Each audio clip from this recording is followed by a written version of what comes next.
began before sunrise, the sound of helicopters slicing the coastal fog above Los Angeles. Federal agents in armored vans moved through the quiet streets of San Pedro, their lights flashing blue against the stucco walls. Within minutes, an entire criminal empire was under siege. In a coordinated operation led by the FBI Los Angeles Homeland Security Investigations, the LAPD, and the California Department of Justice, 14 high-ranking members of the Rancho San Pedro gang, one of the most violent branches of the Mexican Mafia, were arrested. 16 search warrants were executed across Southern California. By dawn, neighborhoods that had lived for decades under cartel-linked terror were silent for the first time in years. According to Reuters, the FBI uncovered a network of nearly 500 members organized into 6 subgroups, each paying taxes to imprisoned mafia bosses who oversaw operations from inside state penitentiaries. These weren't petty criminals, they were the logistical arm of the Sinaloa cartel within US borders, moving methamphetamine, fentanyl, cocaine, heroin, and PCP through Los Angeles' ports and highways. Federal agents seized drugs, cash, and weapons. Among them, AR-15 rifles, modified handguns, encrypted communication devices, and detailed financial ledgers linking the gang to transnational crime networks. K-9 units found drugs hidden inside drywall under children's beds and inside air vents. The era of drug gangs operating freely in America is over, declared FBI Director Kash Patel, calling the operation a decisive victory in the war on cartel-linked violence. The arrests announced just hours later at the Los Angeles Federal Building sent a clear message from the White House. President Donald Trump, in a televised address from the West Wing, praised the operation as a model of uncompromising justice and tied it directly to his National Security Restoration Initiative launched earlier in 2025 to eliminate cartel influence from major U.S. cities.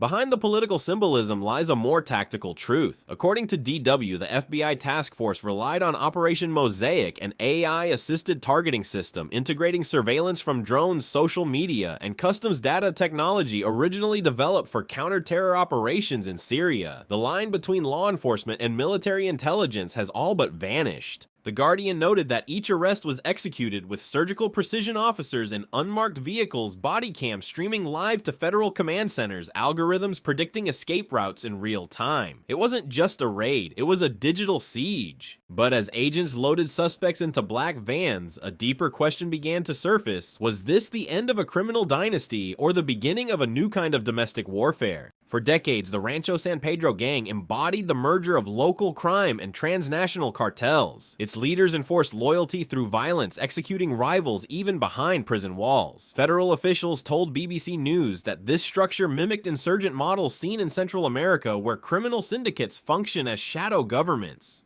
Al Jazeera called the arrests a symbolic decapitation of the Mexican Mafia's U.S. branch, yet warned that every decapitation breeds replacements. Power in the underworld, one intelligence officer told the network, is never destroyed, it's only redistributed. By midday, as helicopters withdrew and families peered from shuttered windows, San Pedro stood suspended between triumph and uncertainty. Streets once ruled by extortionists now belonged to silence. But beneath that silence, investigators whispered a warning: this victory, though visible, may be temporary.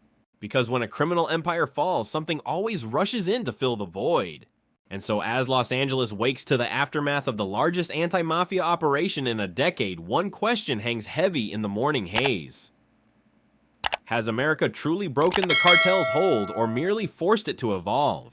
What the public saw as a stunning dawn raid was in reality the climax of a 4-year chess game. The Rancho San Pedro gang investigators revealed wasn't just a collection of street criminals, it was a disciplined transnational enterprise modeled after military command. Each of its 6 subgroups functioned like a tactical unit: supply enforcement, finance, logistics, communications, and recruitment. Every dollar, shipment, and body was tracked through coded messages and encrypted ledgers. According to Reuters, the FBI's case files exposed how the gang replicated the Mexican Mafia's prison hierarchy, with lieutenants paying taxes to incarcerated bosses in exchange for protection and territory. The system turned California's prisons into command centers. Orders for assassinations or narcotics shipments often originated from inside maximum security cells, smuggled out through corrupt guards, contraband phones, or visitors coded as family.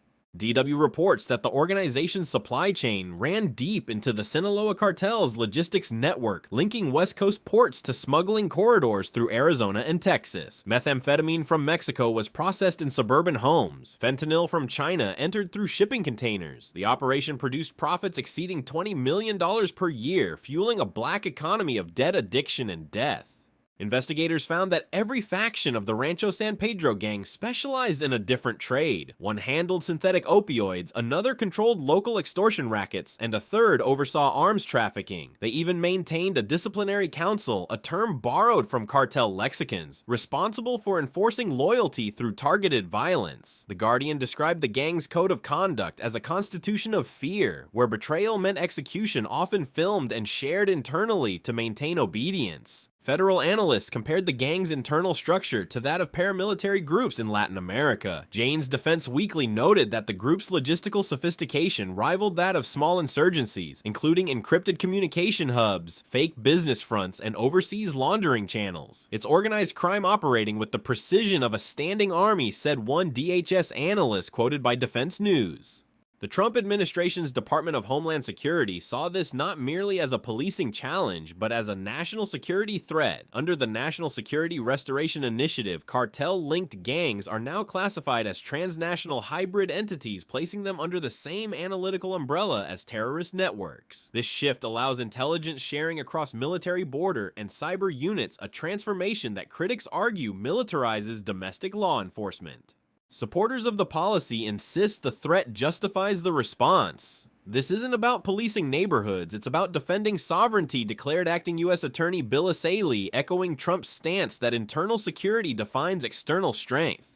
But the question remains, how much of this new doctrine is about justice and how much is about control? Al Jazeera highlighted growing concern among civil liberties groups that the line between anti-cartel operations and domestic surveillance is eroding. AI tools like Operation Mosaic, praised for precision, now monitor patterns of phone activity, vehicle movement, and financial transactions data that sometimes ensnares innocent citizens. Still, the tactical success cannot be ignored. In less than 2 hours, a network that had terrorized Los Angeles for nearly 50 years was neutralized. BBC News reported that homicide rates in San Pedro dropped by 28% in the week following the arrests. Families reopened businesses once shuttered by extortion threats. For the first time in years, local parks were filled with children instead of lookouts. Yet beneath the relief, a deeper unease lingers. The operation exposed how easily organized crime had fused with American life, embedded in trucking, housing, and even law enforcement itself. The illusion of peace officials warn may be temporary.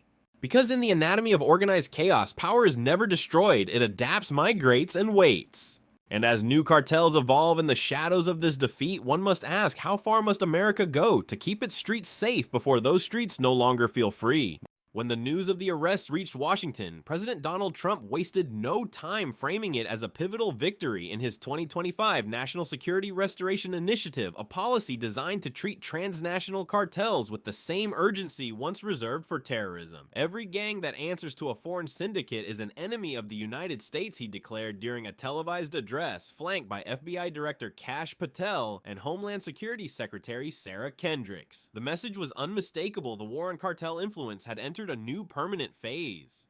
According to Reuters, Trump's directive authorizes the fusion of law enforcement intelligence with Department of Defense assets, including satellite tracking, cyber monitoring, and AI-based signal interception. It marks a dramatic expansion of domestic surveillance powers and evolution that The Guardian described as the counter-terror playbook turned inward. The same tools once used to monitor insurgent movements in Syria or Yemen now map the logistics of fentanyl shipments moving through California.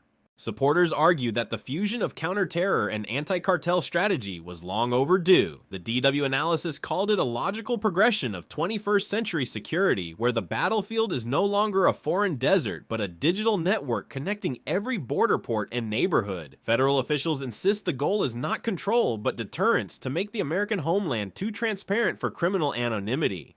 Critics, however, see a more troubling trajectory. Al Jazeera quoted legal analysts warning that what begins with cartels rarely ends there. Under the new doctrine, agencies can now share data without court orders if a threat is deemed hybrid, a category so broad that it could encompass political unrest or cyber dissent. It's a line so blurred, noted one human rights attorney, that it risks turning the entire country into a monitored zone. Still, from a strategic standpoint, the operation's logic is undeniable. Defense News reported that cartel influence has long functioned as a hybrid weapon in the Americas, funding political corruption, destabilizing borders, and flooding societies with narcotics. The Trump administration's doctrine views this as part of a larger confrontation between sovereign states and stateless systems. Under this logic, every cartel is an insurgency, and every American city is a front line. International observers are watching closely. Reuters confirmed that Israel's Internal Security Service has studied the Oklahoma and California operations as case studies in predictive policing, an approach now being tested along the Israel-Iran frontier, where drone surveillance tracks smuggling convoys suspected of carrying Iranian-made weapons to Hezbollah. In Ukraine, the same AI pattern recognition technology used in Los Angeles is now adapted by NATO to identify Russian drone launch signatures. Even China has taken notice. Analysts at Jane's Defense Weekly revealed that Beijing's Ministry of State Security has begun fusing its domestic crime databases with its Skynet surveillance system, a model inspired partly by US counter-cartel integration. What the United States presents as defensive transparency, China brands as predictive harmony. The difference, experts say, may soon be semantic. At home, the White House maintains that these parallels prove America's leadership, not its decline. The world is adapting our model because it works, said Secretary Kendricks in a BBC News interview. This is 21st century peacekeeping, done by data, not by occupation. But peace built on omniscience carries its own risk. The Guardian warns that the very technologies meant to dismantle cartel networks could one day be used to monitor dissent or suppress protest. The architecture of vigilance once constructed is rarely dismantled. The success in California, like the sweep in Oklahoma weeks earlier, has reignited debate over what it means to win the war on crime in the digital age. Trump's defenders claim America has reclaimed control of its streets. His critics say it has sacrificed invisibility for the illusion of safety. And somewhere between those two truths lies the new frontier of democracy, a place where liberty survives only as long as the watchers remember why they began watching. Because the question is no longer whether America can defeat its enemies, but whether it can resist becoming them. While the White House celebrated the California operation as another triumph of the Trump doctrine, global analysts saw something deeper, a shift in how nations define warfare itself. The takedown of the Rancho San Pedro gang was not merely a local policing success. It was an illustration of hybrid enforcement where intelligence, military precision, and civilian oversight converge under one banner of control.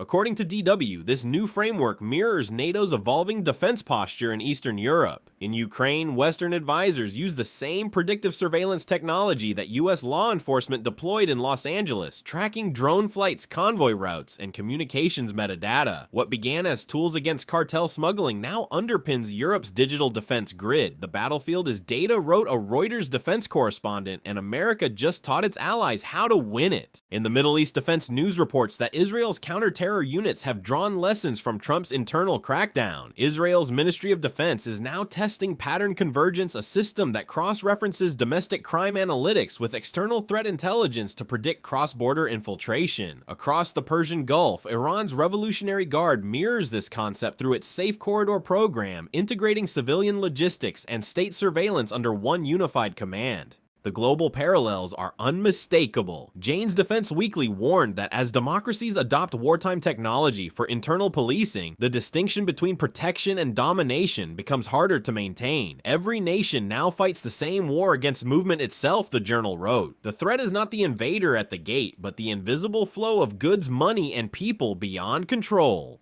In Beijing, state media has already reframed America's operations as proof of the West's hypocrisy of freedom. The Global Times boasted that China's own SkyGrid surveillance network achieves the same level of security without the chaos of democracy. Yet intelligence leaks reviewed by Reuters suggest that Chinese cyber teams are actively studying the algorithms used in US anti-cartel operations, adapting them to monitor trade routes along the Belt and Road Initiative. In short, America's doctrine of deterrence has become the world's manual for control. Even allies voiced concern. The Guardian quoted European privacy advocates warning that every security success leaves behind an infrastructure that doesn't disappear. A Brussels think tank noted that more than 30 nations have adopted US studier-style fusion centers, blending police and military intelligence into continuous surveillance hubs. Once built, these systems rarely fade, they expand, normalize, and eventually redefine what it means to be governed. Domestically, the Trump administration insists this is evolution, not overreach.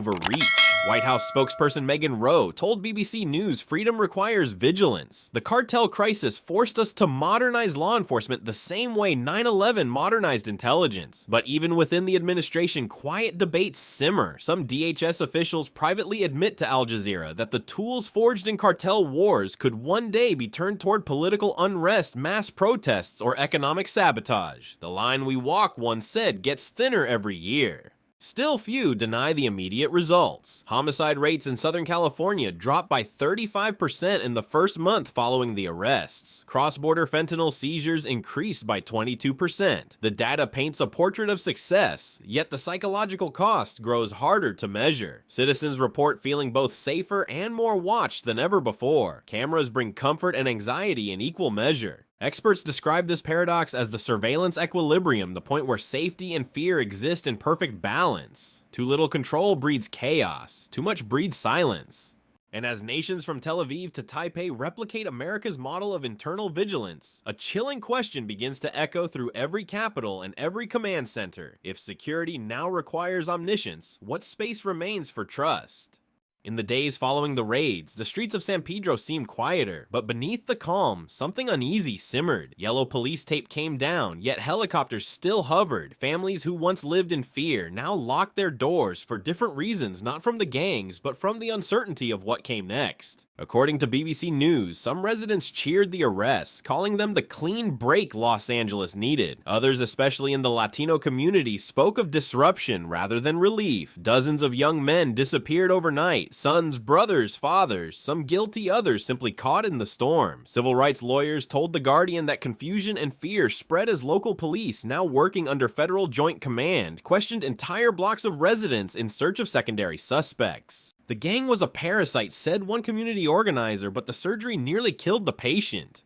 Federal agents insist precision was their priority, yet Reuters reported that collateral arrests included individuals with no criminal records but shared addresses or phone contacts with known gang members. Its intelligence-led policing and ICE spokesperson told reporters, and intelligence is never perfect. Behind the statistics, a quieter war is unfolding a psychological one. Sociologists at DW call it the trauma of visibility. Every patrol car, every camera tower, every checkpoint reminds citizens that their security now depends on constant observation. Freedom feels conditional even for the innocent. Meanwhile, inside California's prison system, the Rancho San Pedro hierarchy has begun to fracture. According to Jane's, Defense Weekly intercepted communications show rival factions vying for control of smuggling channels once managed by the gang. The vacuum left by the arrests has invited chaos. Defense News reports that remnants of the 13th Street Gang, another Sinaloa-linked outfit, are attempting to seize the lucrative methamphetamine trade routes along Interstate 5. In essence, the battlefield has only shifted. Beyond the state, the ripple effect is economic as much as criminal. Trucking firms once infiltrated by cartel operatives now face federal audits. Port authorities in Long Beach and San Diego have doubled security costs. Small business owners complain of supply delays and background check bottlenecks that paralyze legitimate trade. We feel safer, one logistics manager told Reuters, but we also feel trapped in paperwork and suspicion.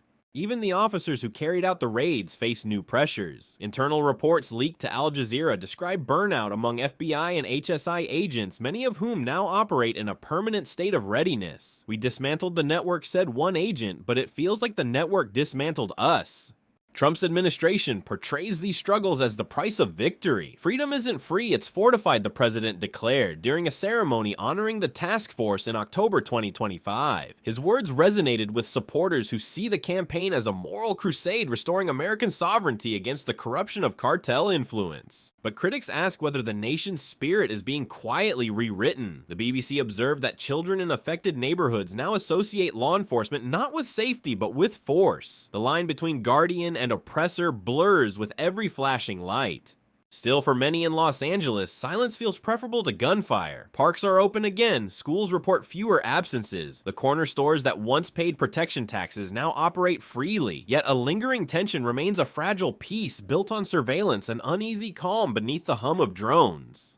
And across the Pacific, intelligence services are watching, learning, and adapting. From Tel Aviv to Tehran, from Beijing to Warsaw, governments study how America's streets became both fortress and frontier. The battle for security may have been won, but the cost is still being counted in fear, in freedom, and in faith.